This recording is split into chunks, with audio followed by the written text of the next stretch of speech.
मैं डॉक्टर पुष्पा कुमारी, assistant professor, स्नातकोत्तर हिंदी विभाग, एसएम महाविद्यालय भागलपुर, बिहार में कार्यरत हूँ।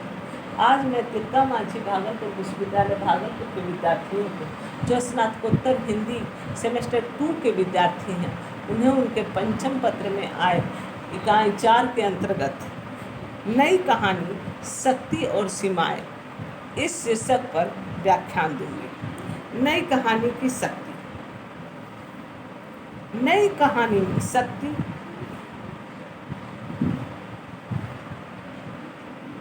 नंबर 1। नई कहानी में समूचा युग समकालीन जीवन का युग बोध, भावबोध, चिंतन दिशाएं रूपायित हुई हैं। वह नए युग का सच्चा दर्पण है। वह जीवन के सर्वथा नवीन क्षितिजों का उद्घाटन करने की दिशा में प्रयत्नशील है।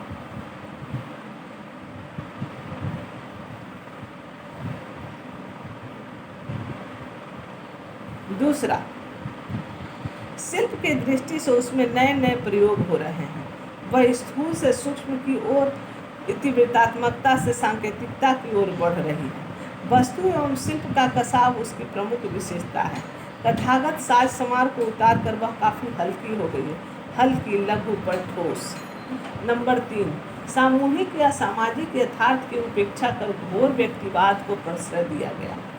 इनमें जो सत्य हो सकता है संपूर्ण समाज का नहीं, अतः इन कहानियों में साधारणीकरण की क्षमता सीमित है। वे कुछ पाठकों को ही आकृष्ट कर सकती हैं। प्रेमचंद की कहानियों की तरह सामान्य समाज को नहीं लुभा सकती। आम आदमी के जीवन और उसके अनुभवों से कटकर ये कहानियाँ कुछ बुद्धिजीवियों का बुद्धि विलास बनकर रह गई। नंबर 4, मैं ये कहानियाँ विकलता, कुंठा, संत्रास, घुटन का वर्णन तो करती है, पर उससे मुक्ति पाने का सुझाव देने में असमर्थ है। नंबर 5, नई कहानी नगर जीवन में नगरों में रहने वाले मध्यम वर्गीय बुद्धिजीवियों या उनसे जुड़े लोगों की ओढ़ी हुई संत्रस्त मानसिकताओं, हिंसा ग्रंथियों, जीवन की विद्रूपताओं, विसंगतियों, विडंबनाओं में उलझ कर रह गई है। ग्राम परिवेश तथा ग्रामीण पर भी यह नगर बोध हावी हो गया है। अतः नई कहानी सामान्य जन की आकांक्षाओं का प्रतिनिधित्व नहीं करती। राष्ट्रीय आकांक्षाओं को स्वस्थ वाणी देने में वह असमर्थ नहीं। वैयक्तिक ऊहापोह को सामाजिकता का नाम देना गलत है। सारांश यह है कि इन कहानियों के पात्र आम स्त्री पुरुष नहीं हैं, विशिष्ट व्यक्ति ही हैं, जिनकी संख्या समाज में अल्प है। नंबर 6, सेक्स की ओर अत्यधिक रुझान, अस्तित्ववादी दर्शन का एकांगी प्रभाव, अस्पष्टता, दुरूहता भी इनके दोष हैं।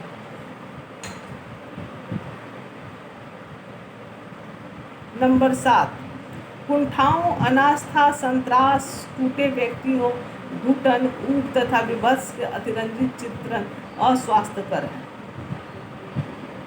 नंबर 8, पूर्ववर्ती कहानी की का तरह जीवन की समग्रता को समेटने की बजाय नई कहानी केवल खंड खंड चित्र प्रस्तुत करती है, जिससे सत्य की संपूर्ण उपलब्धि नहीं होती, उसका आंशिक रूप ही रूपायित हो जाता है। नंबर 9,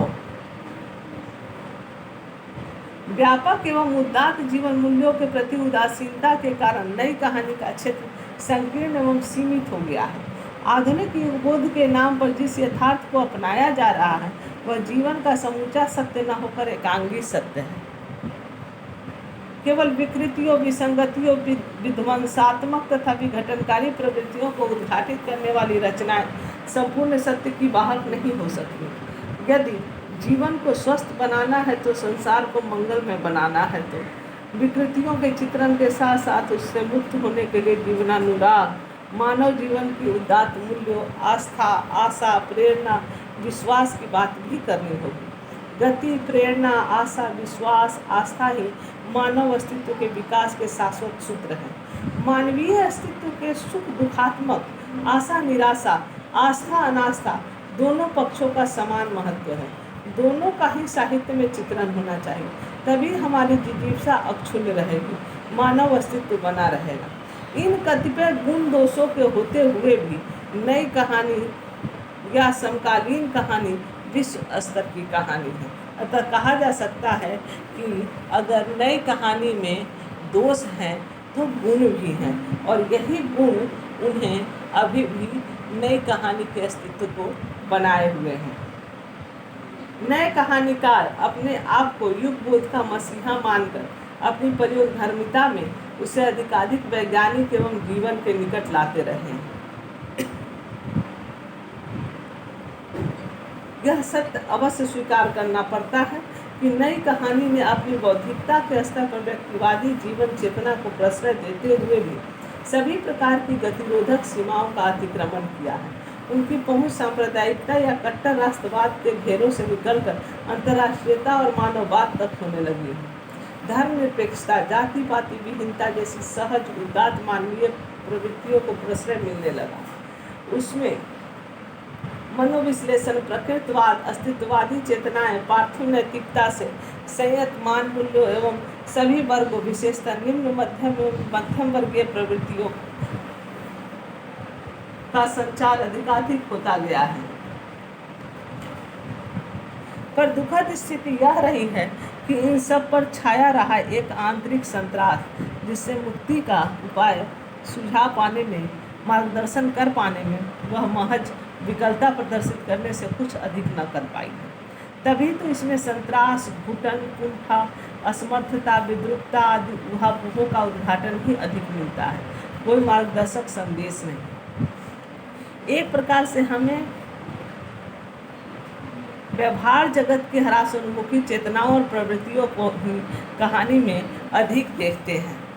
हाँ, कहीं कहीं बहुत कम कहानियों में मानव जीवन की भावी संभावनाओं का स्वर भी सुनाई दे जाता, अधिकांश में नहीं। शिल्प के साथ साथ समकालीन कहानी में भाषा की भी नई नई तराश और गद्य की नई लय प्राप्त हुई। गद्य भाषा की सहजता में जीवन धर्मी गंध लिए कितनी अर्थ क्षमता हो सकती है, वर्तमान कहानी इसका प्रमाण है।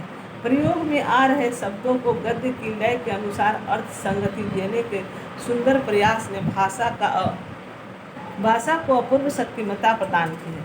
समकालीन कहानीकार भाषा प्रयोग के प्रति अत्यंत सजग और सचेत रहे हैं। समकालीन हिंदी कहानी आज साहित्य की सर्वाधिक सशक्त एवं समादृत विधा है।